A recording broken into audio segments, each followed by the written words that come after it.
Welcome to Reliably Republican. I'm Casey Crosby, your host, and I am so honored today to have a special guest. I am working remote today in the state of Wisconsin, and I have the chairman of the Republican Party of Wisconsin, Brian Schimming, with me today. This is a real treat for me. There's a little bit going on in the state right now, or a lot going on in the state right now, and there has been a lot for the past 6 months. I'm excited to catch up with Brian and hear all about the great things happening in Wisconsin. So, welcome, Brian. It's so great to be here. Yeah, you're right. We have a lot going on in Wisconsin right now.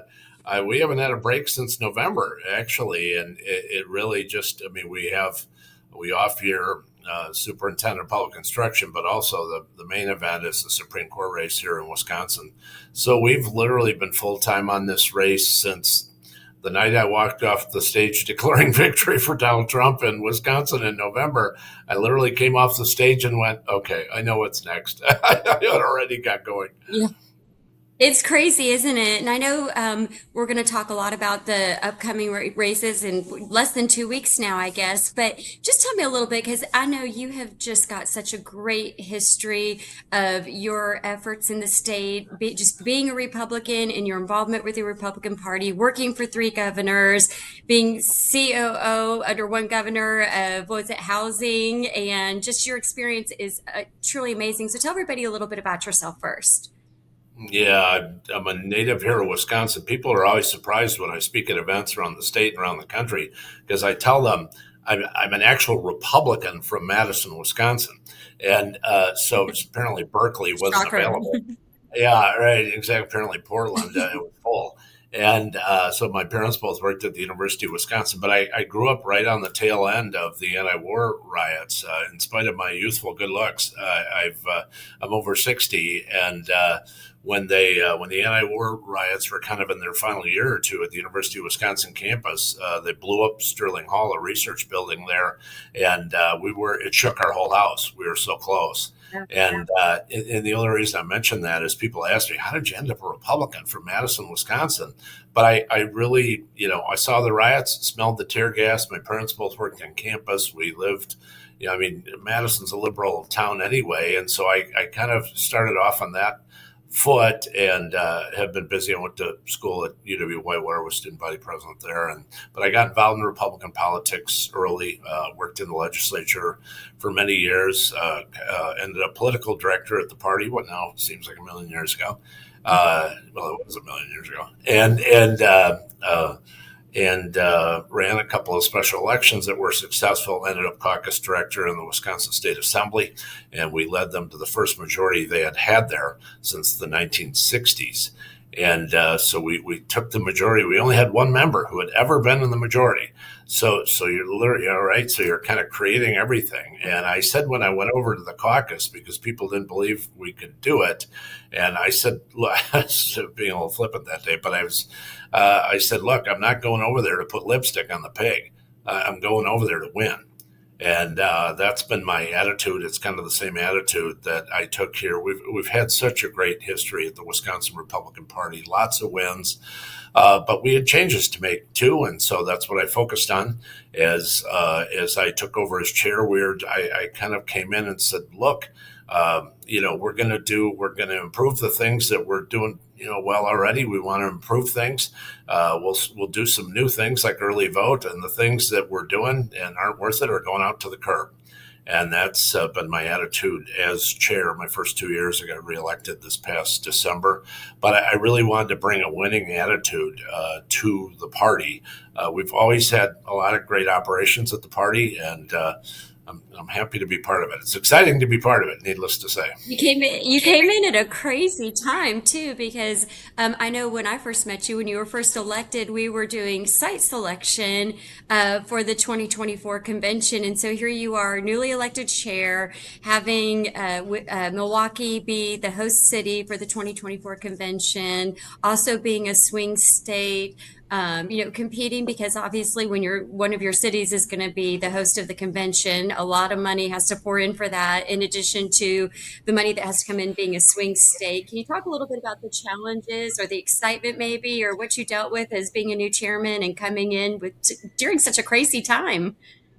It was a crazy time. It was just a month after we had had close races for governor and attorney general, and so people, pay a lot of attention to those races, and they were losses. We won a lot of other things. We picked up seats in both houses of the legislature, got Ron Johnson reelected, elected a new Republican state treasurer, dozens of local seats. We spent a lot of time in local races here in Wisconsin. I'm proud of that. And but people pay attention to the top races. And then we went into a Supreme Court race that, frankly, was very difficult. And I said, but it was so great having the convention come to Milwaukee. Milwaukee is, as you know, Madam Co-Chair, is not that big. It's about 600 and some thousand. It's not some 5 million person city. And so this is the biggest event they've ever had.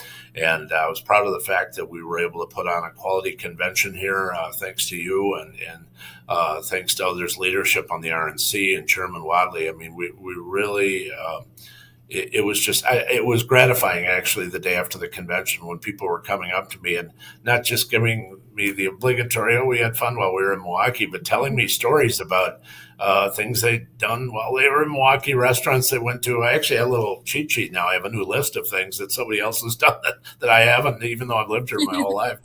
So it's great to profile Wisconsin. And you're right. There were, kind of 7 states that got a lot of attention this year. Wisconsin is one of them. And of course, Wisconsin is a competitive state. We have on paper on the statistics, we're the weakest of the 7 that were we just have been. We've had now 13 races in 26 years that have been decided statewide. 13 races in Wisconsin in 26 years that have been decided by less than 30,000 votes. So the importance of having the convention here and having all the attention here, not only good for my beloved state, but good for the Republican Party here, it really helped get people fired up. It was great. Yeah, it was amazing to see when Chairman Watley was elected and took over and co-chair at the time, Laura Trump, just how they zeroed in and focused on winning in the swing states. And maybe you could comment a little bit about the efforts you saw from the RNC in the state of Wisconsin, particularly as it relates to election integrity and protecting the vote. Just lights out, honestly. And when you're coming in as a new chair, I've been around for a while, but it's different, being chair of the party, of course. And uh, we really needed the RNC. I cannot underscore enough the importance of our partnership with the RNC on all manner of things, because because of being a target state, you just have an enormous amount thrown your way, trying to win the state. Wisconsin, by the way, is a little under 6 million people. We tend to have pretty high voter turnout here. And so I cannot say enough about the cooperation and the just flat out help and understanding from the RNC about the situation I came into and the state party was going into as we went into this year. And election integrity, favorite subject of mine too. I think every time I've ever talked to Chairman Wadley, I've gotten some different angle on election integrity. He's been super helpful to me and kind of understanding it, because this is something he's so good at. And as you know, Casey, the issue that the president wanted the RNC to pay a lot of attention to, they did. And as a result of that, we were able to and devote the resources we needed to. We had an excellent election integrity team here in Wisconsin. Honestly, it was great. We would not have been able to do it without the RNC. And I'm not saying that because it's just you and I here talking. We talk about that in the office all the time. We couldn't do this without them. And so the staff help, the technical help, the kind of legal advice that you need. Wisconsin is about, as you look at Wisconsin, as a former statewide candidate used to say, he'd hold his hand up and say, this is Wisconsin. And about 2/3 of the or about 72% of the population of Wisconsin is what we call the Golden Triangle between Madison, Milwaukee, and Green Bay. So a lot of the target counties are in there as well. And I had up my own rule. that I had as far as election integrity. It was my more simplistic rule. I'm not an attorney, but I've done numerous recounts. I was on President Trump's recount team here in Wisconsin 4 years ago, so I spent weeks bottled up in numbers and arguments and things like that. But I always kind of wanted to send the non-technical message out to clerks and Republicans across the state who are concerned about these issues. For me, it was a three-legged stool. We want to work with the local clerks. That's high priority. Nobody wants that fight. I think most local clerks want to do the job the right way.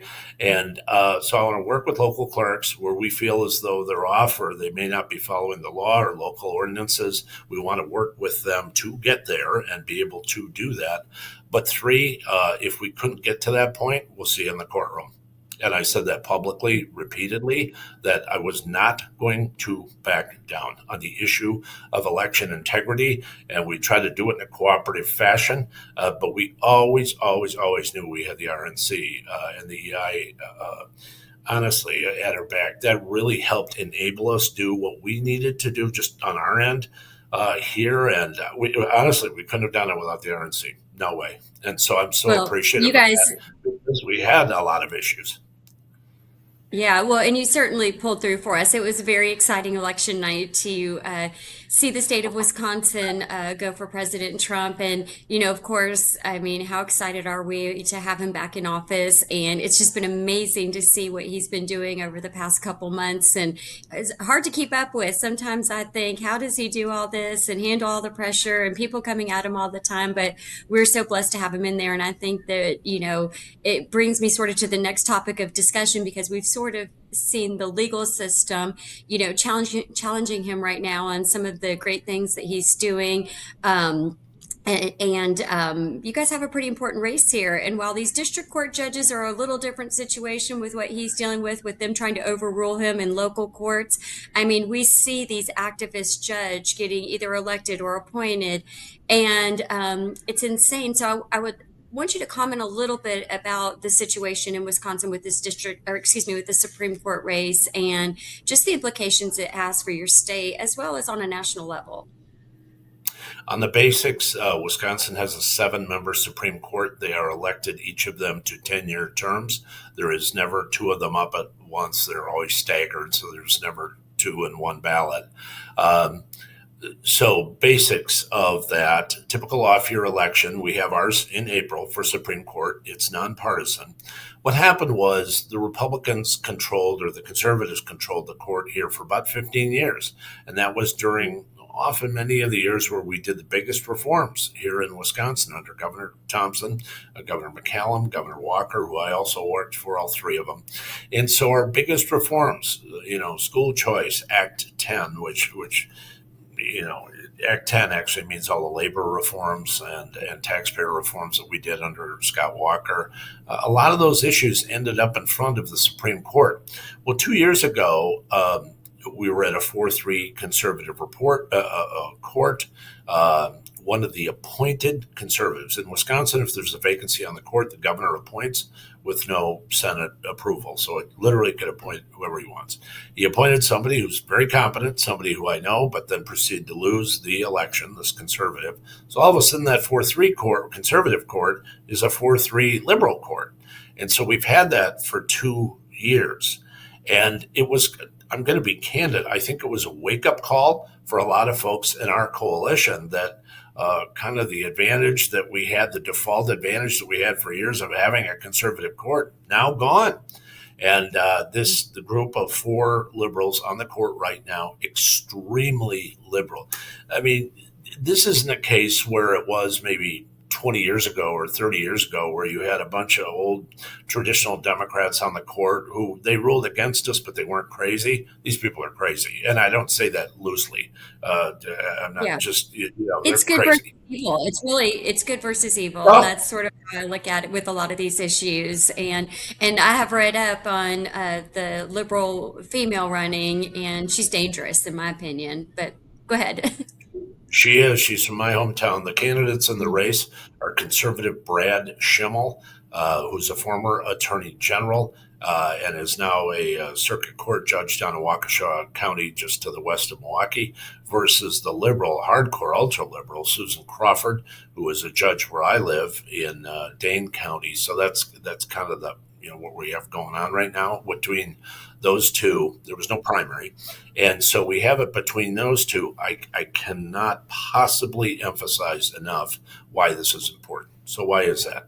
Number one, they will within months, if the liberal Susan Crawford is elected, take on Act 10, Governor Walker's signature achievement, and rip it to pieces. They've already indicated that they're going to do that. On any number of other issues, school choice, which started on the south side of Milwaukee, where we are today, will be ripped apart because these are ideological liberals who hate it. Frankly, kind of, I have a whole list of issues, anything from business issues to, men and girls' locker rooms to, honestly, the list is a right to work. We have a right to work law in Wisconsin. The list is remarkably long. Of immediate concern, among others, of immediate concern, is that if the court stays 4-3 liberal, it will be 4-3 liberal for at least 3 years.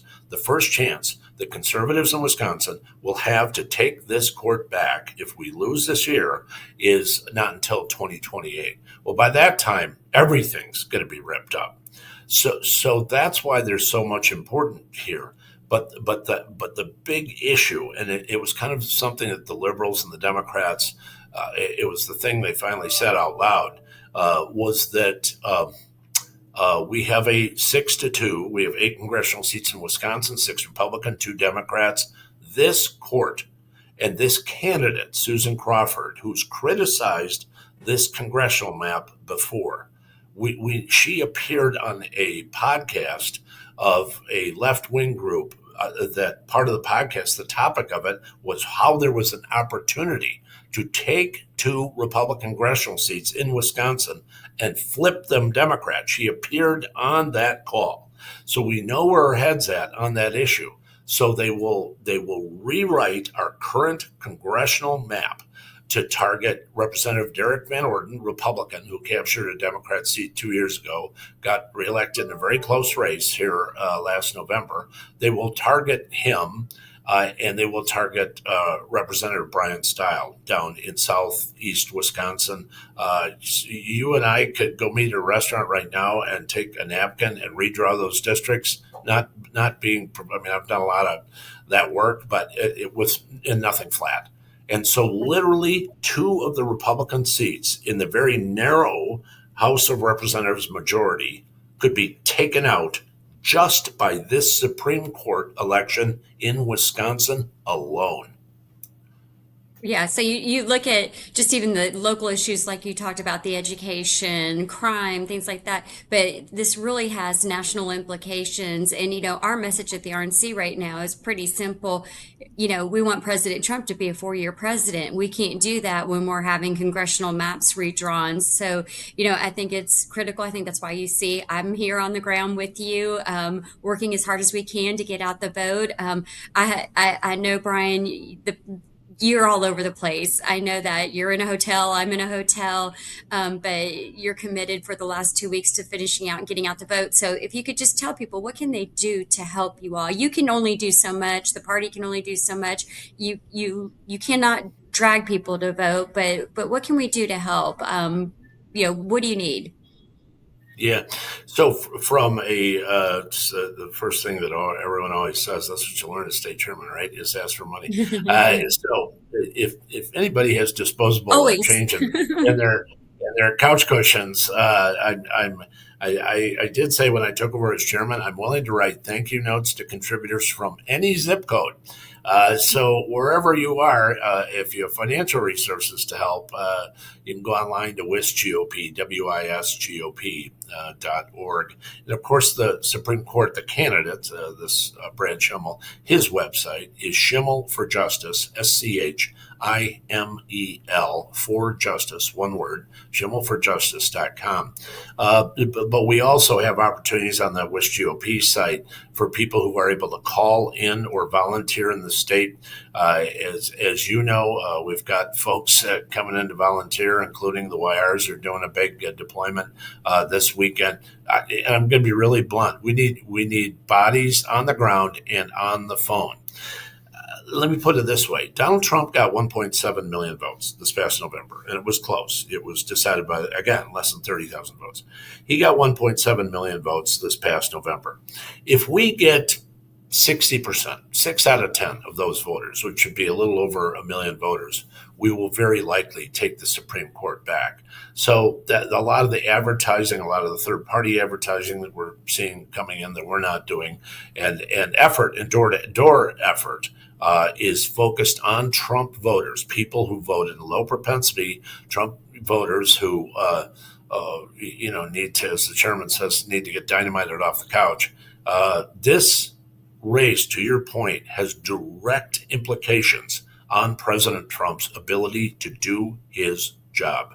They take 2 seats here in Wisconsin on April 1st, and they're almost there at flipping the House of Representatives. What does that mean? It means the president, to your point, essentially his term in terms of effectiveness gets shortened because of a Democrat majority in the House. And let's be honest here. What they will do is they will again run an impeachment motion against President Trump. They'll do it again. Everyone knows that they'll do it given the opportunity. So if anyone needs any more evidence of that, who's been in here to campaign for Susan Crawford and direct resources in here? Eric Holder. I mean, Right. how much more do you need to hear? With all due Yeah, respect. exactly. Yeah, exactly. So, Just look at her statements too. It's scary. It's really scary. What could, this has just huge implications. And, I will put a plug in. The state party has been great to work with. Obviously from my state of Kentucky, I can tell you firsthand, we have not much going on in 2025. And so we have encouraged our people in our state to contact your state party, to make phone calls. We have people deploying this weekend, and it has been such an easy process for them. They have bragged on how easy it has been. So, I would encourage anybody from any state that has some time. This is that critical that we help elect our Republican for the Supreme Court in Wisconsin. And so please do that. And I know, Brian, last night you and I did an event together. And one thing that came up was encouraging our voters to get out and vote early, because as you talked about resources, and I'd like for you to comment on this a little bit, but as we talk about resources, if our people can get out and vote early, it certainly saves us a lot of money having to chase them down on election days. So can you just comment a little bit about early voting and the importance of getting out and getting that vote in? yeah, if I have any bragging rights as chair, I got in line first and was the first chair in the country to kick off the Bank Your Vote campaign with the RNC. It's important to me, and when I explain it to people, I say 2 things. I say, look, the Democrat, we can't, as Republicans, to be candid, keep going into election day 100 or 200,000 votes down and expect to make it up in 13 hours. The arithmetic doesn't work. I love going into the firehouse and voting. I always have. I love the process. And I said this to the president, by the way, when he was in town one time. And I said to him, I love the process of doing it. But I said, you know what, Mr. President? I said, you know what I like more? Winning. I like winning Right. more than I like going to the firehouse, okay? And which is an He probably argument loved that hearing that too. yeah, it was music to his ears. But I also explained it to folks when I talked to crowds. I think we did get a lot of people that kind of cross the bridge and early vote. So we put the votes in the bank. Well, why is that important? And I'd always say to crowds, because I spent the first 6 months of my chairmanship kind of going out and taking the heat for pushing early vote, a little bit anyway. But I'd always pick 2 people out in the front row, a man or a woman. I'd say, I got 2 people here. I got Susie Beerframe and Joe Lunchbucket. And I'd always say, Joe here is a 95% Republican voter. We just get him there, we're good. So God bless Joe. I said, but if and I got Susie Beerframe, who's a 50%, 45% Republican voter, but we can persuade her. She is persuadable. And so I said, look, if I get Joe Lunchbucket to vote early and get that vote in the bank, I save all sorts of resources that I can then spend on Susie and persuade her. And that was a lot of silly example, but it really, I had a lot of people go, oh, it's a resource thing. Yeah, it is a resource thing. So number one is getting votes in the bank early. Number two, it's a resource issue. And right now, I mean, it's difficult, right? I mean, being honest about it, it's difficult. Donald Trump's not on the ballot. He's our biggest sell for good reason. But saving this, literally saving this administration by keeping a House majority is on the line on April 1st in Wisconsin. And so I'm a big early vote person. I'm going to go do it tomorrow at my city hall where I live. I did it in the last election too, to set an example. All of our congressional delegation do the same. They're setting an example. So we're just pleading with people to do that and do it as soon as they can. Now we have proof of concept, right? That Republicans can do it and will do it, and they can do it for every election or whatever works. 10, 15 years ago, it'd be, well, they do it if they're down in Florida or doing something else. But now we have proof of concept that it works and that it can work on the Republican side. So let's put it to work. Well, we appreciate everything you're doing. We're here to help you. Obviously, I'm in the state for the next couple of days trying to work to get out the vote. We're encouraging other states, and I can tell you, I have been, I think, in 10 or 11 states since mid-January, and every stop that I've made, I conclude with the Supreme Court race here and talking about how people can help you in your state, because it was just such a quick turnaround. So we're here for you, and we appreciate you so much, and we will get the word out to try to help you close this out, and let's go win this. Well, I appreciate you. You were phenomenal at that event last. Honestly, I heard so many people saying things about it that was Well, nice thank to you. have. So honestly, really, I had so many people last night and then again this morning say how great it was that you would, get your sleeves rolled up and would come out and help. And honestly, you were terrific at that event last night, and people are very, very excited for your events that you're doing here today in Wisconsin. Thank That sends a you. huge signal that when you come out. So I'm personally appreciative. And look, as I said last night, you have big shoes to step into with Laura Trump, and but you were Absolutely. certainly, She was amazing. yeah, She paved the way, and and Chairman Watley is so supportive and has oh just yeah, been amazing. It's his leadership has truly been amazing. I don't think we'd be in this position without his leadership and him setting the priorities for the organization. So, and I said it last night, and I'll say it again. I pinch myself that I get to do this, and it's an honor, and it's an honor to come into the states and help win elections. That's what we're about, and I'm yep. gonna do everything I can to help. So appreciate you, and have a great day. And I'll see you later tonight at another event. Let's get the vote out. All right. Looking All right. forward. I, Thank I always you. close out rallies and go, the win is out there. We just got to go get it. So that's what we're going to do. There you go. That is a perfect way to close. Thank you, Brian, for being with me today, and see you tonight. Thanks for having me. I want to thank everybody for joining us today. I was so excited to have Chairman Brian Schimming, the chair of the Wisconsin GOP, on the show today. What an interview. What an amazing chairman he is. It has just been a special treat to talk to him about the craziness of being a swing state during the presidential election, hosting the 2024 National Convention, and a very important Supreme Court race they have going on April 1st. Please make sure you take a listen and learn. If you're not in the state of Wisconsin, you can help by making phone calls into Wisconsin. You can come up here and knock doors, and certainly you can donate. Every resource is needed, so get out and do everything you can to help Wisconsin with this very important Supreme Court race. Look forward to seeing with you all next time.